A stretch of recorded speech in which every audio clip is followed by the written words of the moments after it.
નમસ્કાર વિદ્યાર્થી મિત્રો, કેમ છો? વિદ્યાર્થી મિત્રો, ધોરણ 10 ગણિત પ્રકરણ 13 આંકડાશાસ્ત્ર.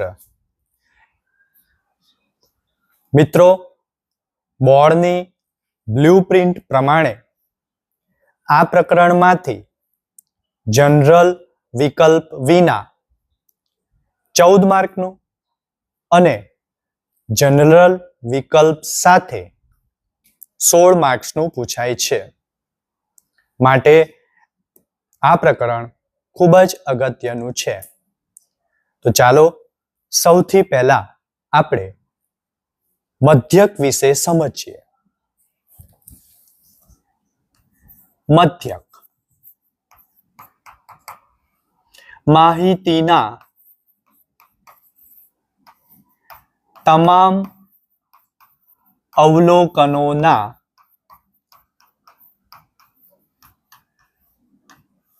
કુલ સરવાળાને માહિતીના અવલોકનોની કુલ સંખ્યા વડે ભાગતા જે મૂલ્ય મળે તેને માહિતીનો મધ્યક કહે છે. તેની સંજ્ઞા x બાર છે, જેને x બાર અથવા 12x એમ વંચાય છે. હવે માહિતીનો મધ્યક શોધવા માટેની મુખ્ય 3 રીતોના સૂત્રો સમજીએ. મધ્યક. પહેલું સૂત્ર સીધી રીત, જેને પ્રત્યક્ષ રીત પણ કહેવાય છે,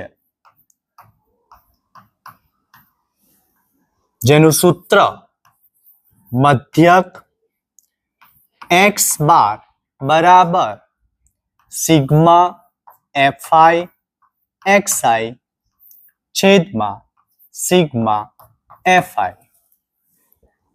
જ્યાં સિગ્મા fi એટલે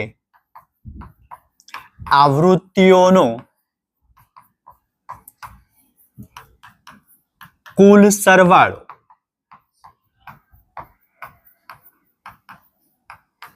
xi એટલે મધ્ય કિંમત. તો આ છે પહેલી રીત. હવે બીજી રીત, ધારેલા મધ્યકની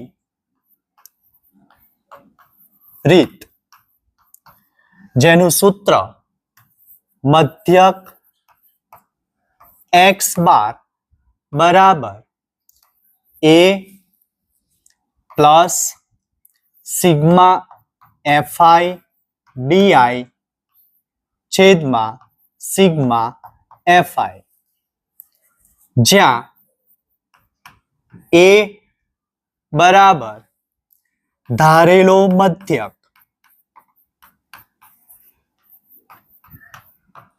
di બરાબર xi માઇનસ a. તો આ છે બીજી રીત.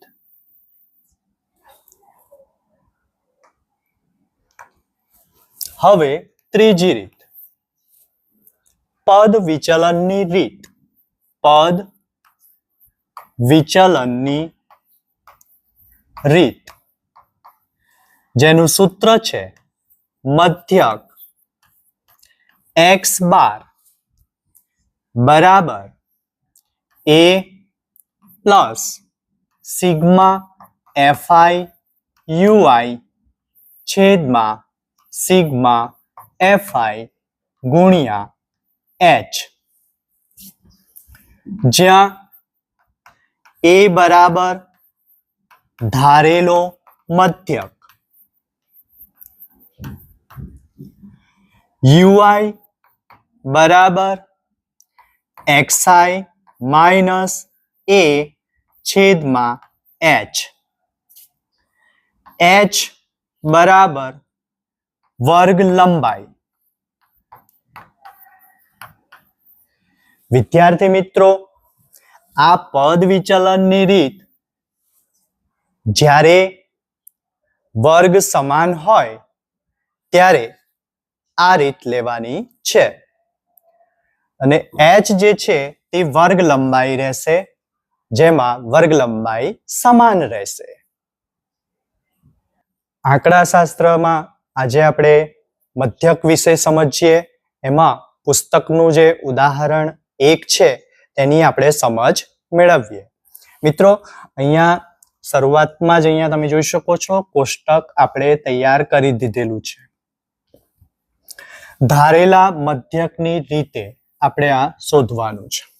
તો સૌથી પહેલો જે વર્ગ, ત્યાર પછી અહીંયા જોઈ શકો તમે કે આ જે વર્ગ છે એ આપણને રકમમાં લખેલા જોવા મળશે, એટલે બેઠા આપણે અહીંયા લખી દેવાના છે આ રીતે. ત્યાર પછી બીજું જે ખાનું છે તે આવૃત્તિનું આવશે, એટલે આવૃત્તિ અહીંયા fi જે છે અહીંયા પણ લખેલી છે એ મૂકી દેવાની છે. હવે આ આવૃત્તિનો આપણે સરવાળો કરવાનો છે, સિગ્મા fi. તો સરવાળો કરીએ મિત્રો. 6 તારી 18, 18 ને 7 25, 25 ને 5 30. તો એનો સરવાળો થશે 30. હવે નેક્સ્ટ મધ્ય કિંમત. મિત્રો, આ મધ્ય કિંમત કઈ રીતે શોધવી સમજીએ. તો અહીંયા 10 અને 25 એ બેનો સરવાળો કરવાનો. તો 10 વત્તા 25 બરાબર 35. 35 ના અડધા કરવાના. તો 35 ના અડધા કરીશું તો 17.5 આવશે. 35 ના અડધા 17.5. અહીંયા મિત્રો તમે જોશો તો આ 25 માંથી 10 બાદ કરશો તો આપણને મળશે 15. હવે દરેકમાં તમે જોશો તો વર્ગ લંબાઈ જે છે તે 15 રહેશે. અહીંયા આપણે 15 ઉમેરતા જઈશું. 17 ને 15 32, 32.5. 32 માં 15 ઉમેરીશું 47.5. 47 માં 15 ઉમેરીશું 62.5. 62 માં 15 ઉમેરીશું 77.5. 77 માં 15 ઉમેરીશું 92.5. તો આ રીતે આપણે મધ્ય કિંમત અહીંયા લખી નાખવાની છે. આ રીતે મધ્ય કિંમત લખાઈ જાય પછી અહીં આપણે આ મધ્ય કિંમતમાંથી કોઈ પણ એકને મધ્યક તરીકે ધારી લેવાનું છે. એટલે આ જે વેલ્યુ છે એને આપણે a તરીકે ધારીશું, જેથી કરીને એને આપણે ધારેલો મધ્યક કહી શકાશે. હવે વિદ્યાર્થી મિત્રો, અહીંયા di શોધવાનું છે, એટલે કે xi માઇનસ a. તો અહીંયા શરૂઆત આપણે અહીંયાથી કરીએ. તો આ મધ્ય કિંમત છે, આ જ ધારેલો કિંમત મધ્યક છે, એટલે 47.5 માંથી 47.5 બાદ કરશો તો અહીંયા 0 થઈ જશે. હવે ઉપર વાત કરીએ, અહીંયા તમે જોઈ શકો છો તો 32.5 માંથી 47.5 બાદ કરીશું એટલે -15 આવશે. એ જ રીતે 17.5 માંથી 47.5 બાદ કરીશું તો -30 આવશે. વિદ્યાર્થી મિત્રો, સેમ અહીંયા નીચે હવે પ્લસ કરીને લખતા જવાનું છે આપણે, એટલે અહીંયા +15, +30 અને +45. આ રીતે કિંમતો લખાઈ જાય. હવે આપણે શું કરવાનું, આ એફઆઈ અને ડીઆઈ એ બેનો ગુણાકાર કરવાનો છે. તો 30 દુ 60 ઓછા 60, 15 તાલી 45 ઓછા 45. અહીંયા 0 થઈ જશે વેલ્યુ. 15 છંગ 90. હવે 30 છંગ 180. 45 ને પણ આપણે 6 વડે ગુણી કાઢવાનું છે. 6 પંચા 300 વધી 3 6 ચોક 24 ને 3 70 270. હવે આ પ્લસ વેલ્યુ છે બધી અને આ માઇનસ વેલ્યુ છે. તો માઇનસ વેલ્યુ જે છે અહીંયા તમે જોશો તો 5 માઇનસ 105 અને અહીંયા ટોટલ આ બધો સરવાળો કરીશું આનો એટલે 0 9 ને 8 17 ને 7 24 વધી પડી 2 2 ને 2 4 ને 1 5 540 પ્લસ 540. 540 માંથી 105 બાદ કરીશું એટલે 435 આવશે. સિગ્મા એફઆઈ ડીઆઈ બરાબર 435. આ રીતે હવે આપણે આગળ ધારેલો મધ્યક જે છે એનું જે સૂત્ર છે એમાં આપણે દરેકની કિંમતો મૂકતા જઈએ.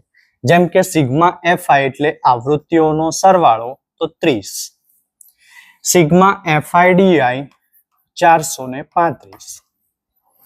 હવે આપણે આ સૂત્રમાં દરેક પ્રકારની કિંમતો મૂકતા જઈશું. એ એટલે ધારેલો મધ્યક.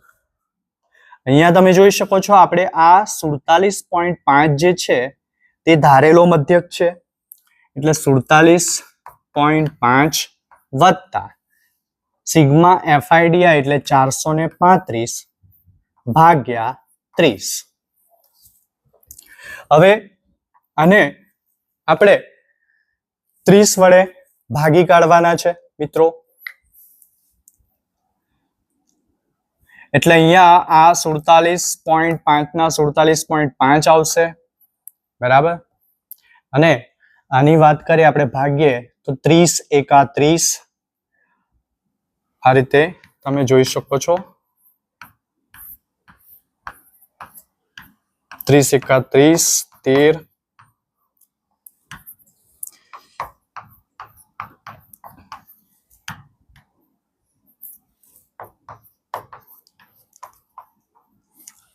14.5. તો 14.5 અહીંયા આપણે મૂકીશું અને આ બેનો સરવાળો કરીશું એટલે ટોટલ જવાબ આવશે 62. એટલે મિત્રો ધારેલા મધ્યકની રીતે આપણો જવાબ આવે છે 62. ઓકે, હવે નેક્સ્ટ આ જ દાખલાને આપણે બીજી રીતે શીખીએ, પદ વિચલનની રીત. અહીંયા આપણે વેલ્યુ ઓલરેડી લખેલી છે, વર્ગ લખેલા છે દરેક. ત્યાર પછી આવૃત્તિ લખેલી છે. આ આવૃત્તિઓનો સરવાળો સિગ્મા એફઆઈ બરાબર 30. હવે આપણે મધ્ય કિંમત જે આપણે આગળના દાખલામાં કરી હતી તે પ્રમાણે 10 વત્તા 25 35 ને 35 ના અડધા કરીશું એટલે 17.5. હવે 17.5 જે છે એમાં આપણે જે વર્ગ લંબાઈ છે 15 તે ઉમેરતા જઈશું. એટલે 17 ને 15 32.5. ત્યાર પછી 47.5 15 ઉમેરીશું એટલે 62.5. 62 માં 15 ઉમેરીશું એટલે 77.5 અને 77.5 માં 15 ઉમેરીશું એટલે 92.5. આ રીતે આપણી મધ્ય કિંમત અહીંયા મળી જશે. હવે મિત્રો અહીંયા વિચલન આપણે આ રીતે આ જે સૂત્ર છે xi માઇનસ a છેદમાં h એના વડે આપણે જોઈએ. તો સૌથી પહેલા આપણે મધ્યક ધારેલો મધ્યક જે છે તે ગયા ઉદાહરણમાં જે પહેલી રીતમાં જે ધારેલો તેને જ આપણે ધારી લઈએ. વિદ્યાર્થી મિત્રો, તમે આમાંથી કોઈ પણ વેલ્યુને મધ્યક તરીકે ધારી શકો છો. તો હવે જોઈએ અહીંયા, તો xi માઇનસ a એટલે આ જ xi છે, આ જ a છે, બરાબર. એટલે 47.5 માંથી 47.5 બાદ કરીશું એટલે 0 મળશે. તો અહીંયા મૂકીશું આપણે 0. હવે અહીંયા તમે જોશો તો 32.5 માંથી 47.5 બાદ કરીશું એટલે -15 રહેશે, ને -15 ના છેદમાં આ 15 એટલે -1 આવશે. એ જ રીતે ઉપર જઈશું તો -2. હવે 0 ની નીચે વત્તા કરીને લખવાનું છે, 1 2 3. મિત્રો અહીંયા ખાસ ધ્યાન રાખજો, આ ગણતરી તમે નહીં કરો તો પણ ચાલશે. જે મધ્યક ધારેલો છે તેની સામે જ 0 લખી દેવાનો, અને ઉપર -1 -2, એ જ રીતે નીચે 1 2 3. એકદમ સિમ્પલ છે. હવે fi અને ui નો ગુણાકાર કરવાનો છે. તો જો 2 દુ 4 -4, 3 એકા 3 -3, આ 0 થઈ જશે. 6 એકા 6, 6 દુ 12, 6 તારી 18. તો આ સરવાળાનો ટોટલ કરીએ, માઇનસ નું ટોટલ કરીએ, 4 ને 3 7 એટલે -7. અહીંયા 18 ને 12 30 ને 6 36 એટલે +36 થઈ જશે. 36 માંથી 7 જશે એટલે 29 આવશે. Sigma fi ui. તો આ રીતે એકવાર આપણું કોષ્ટક તૈયાર થઈ જાય પછી આગળ એની વેલ્યુઝ મૂકી દઈએ કે ધારેલો મધ્યક 47.5, સિગ્મા fi એટલે આવૃત્તિઓનો સરવાળો 30, સિગ્મા fi ui 29, વર્ગ લંબાઈ 15. આ પદ વિચલનની રીતનું સૂત્ર છે, એમાં આપણે દરેક કિંમતો મૂકી દઈએ. 47.5 વત્તા 29 છેદમાં 30 ગુણ્યા 15. હવે મિત્રો અહીંયા 15 વડે ભાગ ચાલશે, 15 દુ 30. અહીંયા 47.5 વત્તા 29 ના છેદમાં 2. તો મિત્રો અહીંયા 29 ને આપણે 2 વડે ભાગી કાઢીશું એટલે આપણને મળશે 14.5. તો 14.5 વત્તા 47.5 બરાબર 62. તો આ રીતે આપણો મધ્યક જે મળે છે તે 62 મળશે. આભાર.